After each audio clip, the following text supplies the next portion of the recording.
अस्सलाम वालेकुम। आज है मंगलवार मई की 5 तारीख।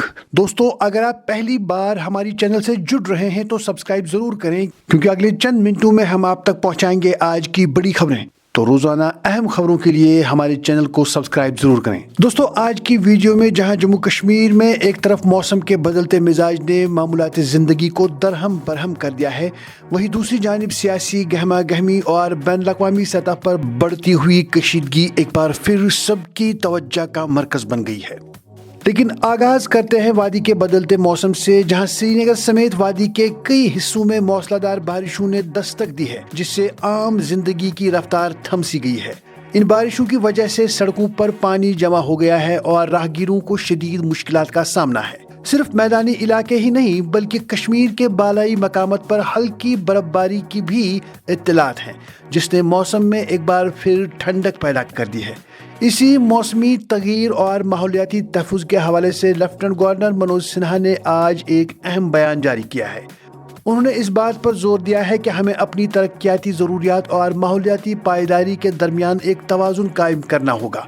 उनका कहना है कि जहां तरक्की ज़रूरी है, वहीं कुदरत के साथ छेड़छाड़ के नताइज हमें हालिया बिगड़ते हुए मौसमी हालात की सूरत में भुगतने पड़ सकते हैं। माहौलियात से तरक्की की बात निकली है तो इंतज़ामिया की नक्लो हरकत का जिक्र भी ज़रूरी है। जहां दोस्तों जम्मू कश्मीर में रिवायती दरबार मुँह के तहत श्रीनगर में सरकारी दफातर की मुंतकली का अमल शुरू हो गया है। इस इंतजामी तब्दीली को मजीद फ़ाल बनाने के लिए हुकूमत ने फैसला किया है कि मई के महीने में 3 वज़रा और वज़ीर आला के मुशीर जम्मू के सिविल सेक्रेटरीट में तैनात रहेंगे, ताकि जम्मू के अवाम के मसाइल की समाअत वहीं हो सके और इंतजामी खलीज को कम किया जा सके। बात करते हैं सियासी मैदान की, तो भारतीय जनता पार्टी मगरबी बंगाल में अपनी जड़ें मजबूत करने के लिए एक बड़ी मुहिम चला रही है। वज़ीर-ए-आज़म नरेंद्र मोदी ने बीजेपी की हालिया इंतखाबी फतूहात पर तबसरा करते हुए कहा है कि अब कमल गंगोत्री से लेकर गंगा सागर तक खुल रहा है, जो पार्टी के बढ़ते हुए असर व रसूख की अलामत है।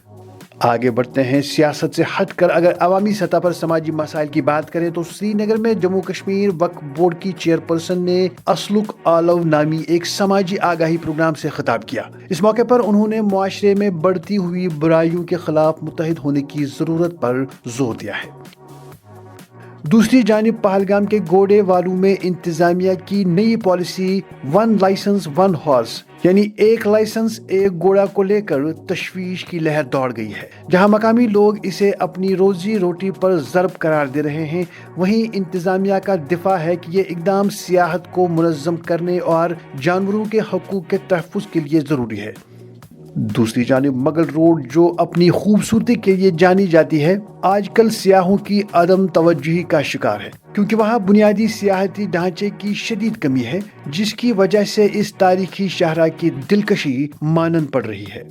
निज़ाम की इस्लाह की बात करें तो Jammu Kashmir anti corruption bureau यानी ACB ने एक बड़ी कार्रवाई करते हुए बिल्डिंग परमिशन केस में 4 SMC मुलाजिम समेत 11 अफराद के खिलाफ चार्जशीट दायर कर दी है। ये मामला तामीराती इजाज़तनामों में मुबैना बेज़ाब्तगियों से मुतल्लिक है। अब रुख करते हैं बैन अवी खबरों का, जहां सूरत हाल काफ़ी संगीन नजर आती है। जहां ज़मीन मुत्तहिदा अरब अमारात में ईरान के साथ जंग बंदी के बाद पहली बार मिसाइल अलर्ट जारी किया गया है। अमाराती वजारत दिफा का दावा है कि ईरान की जानिब से 4 क्रूज मिसाइल फायर किए गए हैं, जो फजीरा को निशाना बना रहे थे। इसके साथ ही एक अमाराती तेल की तनसीब में ईरानी ड्रोन के जरिए आग लगने की भी इत्तला है, जबकि बरतानवी फौज ने खबरदार किया है कि मुत्तहिदा अरब अमारात के साहिल के करीब एक माल बरदार बहरी जहाज भी आग की लपेट में है और इसके पीछे ईरानी हमलों का खदशा जाहिर किया जा रहा है। इन कशीदगियों के दरमियान अमेरिका ने इस दावे की तरदीद की है कि ईरान ने आबलाए हुर्मुज़ को दोबारा खोलने की कोशिशों के दौरान किसी फौजी जहाज को निशाना बनाया है। दूसरी जानिब वाशिंगटन में सिक्योरिटी की सूरत हाल उस वक्त अबतर हो गई जब व्हाइट हाउस के करीब US सीक्रेट सर्विस ने एक मुसल्लह शख्स को गोली मार दी। उधर पाकिस्तान में साबिक वज़ीर-ए-आज़म इमरान खान और उसकी अहलिया बुशरा बीबी की मुश्किलात में कमी नहीं आ रही। जहां दोस्तों इस्लामाबाद की एक अदालत ने अल कादिर ट्रस्ट केस में उनकी सज़ा मुअत्तली की दरख्वास्तें मुस्तरद कर दी हैं, जिससे उनकी कानूनी जंग मजीद पेचीदा हो गई है। اور آخر پر ان تمام تلخ خبروں کے درمیان نوجوانوں کے لیے ایک اچھی خبر کھیل کے میدان سے آئی ہے، جہاں دوستوں جموں کشمیر کے وزیر ستیش شرما نے اعلان کیا ہے کہ حکومت کھیلوں کے بنیادی ڈھانچے کو فروغ دینے اور مزید ایونٹس منعقد کرنے کے لیے پرعزم ہے تاکہ نوجوانوں کی توانائی کو مثبت سمت میں موڑ کر انہیں منشیات اور دیگر برائیوں سے دور رکھا جا سکے۔ تو ناظرین، یہ تھی آج کی بڑی اور اہم خبریں۔ اگر آپ چاہتے ہیں کہ ہر روز آپ تک اسی طرح سے بڑی خبریں پہنچے تو چینل سبسکرائب ضرور کریں۔